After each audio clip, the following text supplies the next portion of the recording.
NEET தேர்வுக்கு ஒரு நாள் முன்னதாகவே வினாத்தாள் கசிந்திருக்க வேண்டும் என்று கூறியுள்ள உச்சநீதிமன்ற நீதிபதிகள் 2 இடங்களில் நீட் வினாத்தாள் கசிவு நடந்துள்ளது உறுதியாகி இருப்பதாகவும் அதிருப்தி தெரிவித்துள்ளனர்.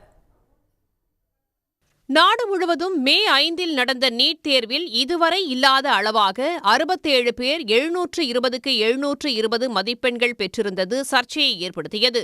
வினாத்தாள் கசிவு, கருணை மதிப்பெண் வழங்கியது, ஆள் மாறாட்டம், OMR எனப்படும் விடைத்தாளில் மோசடி என பல்வேறு முறைகேடுகள் நடைபெற்றதாக புகார்கள் எழுந்தன. நீட் தேர்வு மோசடி தொடர்பாக 40க்கும் மேற்பட்ட மனுக்கள் உச்சநீதிமன்றத்தில் தாக்கல் செய்யப்பட்டன. இந்நிலையில் தலைமை நீதிபதி DY சந்திரசூட் தலைமையிலான அமர்வில் இந்த வழக்கு மீண்டும் விசாரணைக்கு வந்தது. அப்போது ஒன்றிய அரசு தரப்பில் நீட் தேர்வுக்கு சில மணி நேரத்திற்கு முன்புதான் வினாத்தாள் கசிந்ததாக வாதிடப்பட்டது. வினாத்தாள் கசிவு விவகாரத்தில் கைதான அமித் வாக்குமூலத்தின்படி மே 4 இரவு, அதாவது நீட் தேர்வுக்கு ஒரு நாள் முன்னதாகவே வினாத்தாள் கசிவு நடந்திருக்கலாம் என்று கூறிய நீதிபதிகள், தற்போதைய தரவுகளின்படி ஹசாரிபாக், பட்னா ஆகிய 2 இடங்களில் வினாத்தாள் கசிவு நடந்துள்ளது உறுதியாகி இருப்பதாக தெரிவித்தனர்.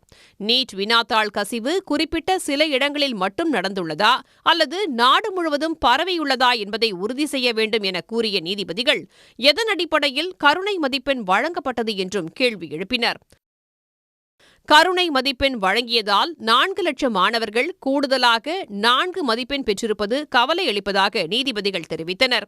கருணை மதிப்பெண் வழங்கப்பட்ட கேள்வி எண் 19க்கு சரியான விடையை கண்டுபிடிக்க டெல்லி IIT இயக்குநர் தலைமையில் 3 பேர் கொண்ட நிபுணர் குழுவை அமைத்து ஆய்வு செய்ய உத்தரவிட்ட உச்சநீதிமன்றம் செவ்வாய்க்கிழமை நண்பகல் 12 மணிக்குள் ஆய்வறிக்கையை தாக்கல் செய்ய வேண்டும் என்றும் உத்தரவிட்டுள்ளது.